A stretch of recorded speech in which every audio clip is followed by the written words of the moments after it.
De retour au lycée, je me suis inscrit à Uber Eats, juste pour voir si c'était aussi bien qu'ils avaient annoncé. Mais au début, il m'a fallu un mois entier pour enfin pouvoir prendre en charge ma première livraison. À partir de ce mois-là, j'ai fait quelques livraisons par jour et j'étais vraiment contente des résultats. Quelques mois plus tard, j'ai quitté mon travail d'épicerie et j'ai commencé à courir tous les jours après l'école, et même la plupart des week-ends. Ce soir-là, je travaillais très tard, car c'était un week-end férié. Je conduisais de 20h à 2h, en faisant des allers-retours depuis le McDonald's, ouvert 24h sur 24 et 7 jours sur 7. Puis j'ai récupéré une autre commande McDonald's et je suis parti en route vers le client. Il devait être livré dans un entrepôt, et dans les notes il était indiqué d'entrer par les portes latérales et de les déposer à la réception. Une fois arrivé, je me suis garé dans cet immense parking. Il était pratiquement vide, ne contenant que quelques semi-remorques. Le bâtiment était sans aucun doute un ancien entrepôt, n'étant qu'un grand rectangle avec quelques fenêtres et une seule porte à l'avant. J'ai vérifié une fois de plus pour m'assurer que j'avais bien fait de le livrer par la porte latérale, puis je me suis partiellement déplacé sur le côté. La porte latérale était une de ces portes en métal très lourde avec une petite fenêtre en verre. J'ai regardé à travers cette petite fenêtre et je n'ai rien vu d'autre qu'une petite pièce d'entrée sombre. Mais l'éblouissement des phares de ma voiture rendait la fenêtre réfléchissante et difficile à voir à travers. Je l'ai ouvert et j'ai immédiatement repris. Il faisait aussi sombre qu'il y paraissait à travers la fenêtre, et il n'y avait aucune petite applique murale dans le coin. Il n'y avait pas de réception, alors j'ai tourné le coin et me suis tenu au bout d'un long couloir non éclairé. Je savais que la plupart des endroits où travaillent des travailleurs de nuit n'allument pas les lumières inutilement, et cela semblait excessif. Je pouvais même pas voir le bout du couloir.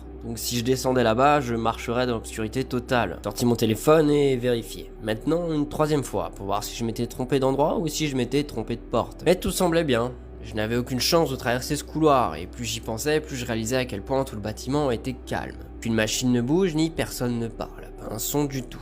J'ai décidé d'appeler le client. J'ai cliqué sur le nom, j'ai composé le numéro. Et juste un instant plus tard, j'ai entendu une sonnerie de téléphone, un écho, venant de l'autre bout du couloir. Après quelques secondes, la sonnerie retentit à nouveau. Mais cette fois-ci, elle était plus proche et plus forte. Je regarde ce couloir vide et pouvais à peine distinguer la faible lueur du téléphone de quelqu'un. « J'ai reçu une commande ici d'Uber Eats. Je vais la laisser ici pour vous, dis-je en posant le sac devant moi. La silhouette d'un grand homme commença à sortir du couloir sombre, mais il ne disait rien. J'ai attendu encore une seconde, mais à mesure qu'il se rapprochait, la façon dont il marchait si vite et ne parlait pas me semblait vraiment déconcertante. J'avais l'impression que quelqu'un allait sauter derrière moi ou quelque chose du genre. Et dans l'ensemble, j'étais un peu paniqué. Je me suis retourné, je suis sorti rapidement de la porte et suis retourné à ma voiture. Quelques instants plus tard, j'ai vu du mouvement derrière la petite vitre de la porte juste avant de m'éloigner. Tout cela m'a donné des frissons, m'a fait mettre un terme à cette soirée et rentrer directement à la maison. En fin de compte, j'ai choisi de croire que c'était juste une situation étrange, mais rien ne s'est vraiment passé, alors j'ai tout gâché. Quelques jours passèrent et le lundi soir, alors que je conduisais à nouveau, j'ai reçu un appel étrange. Cela venait du département de police. Ce qui s'est passé ensuite a été plus compliqué qu'il n'aurait dû l'être, mais en gros, ils m'ont demandé pourquoi j'étais dans cet entrepôt spécifique à 2h30 du matin samedi. Apparemment, ils avaient des images de sécurité de ma voiture qui s'arrêtaient. Après avoir expliqué que j'étais juste un chauffeur Uber Eats et que j'ai approuvé avec le reçu de livraison,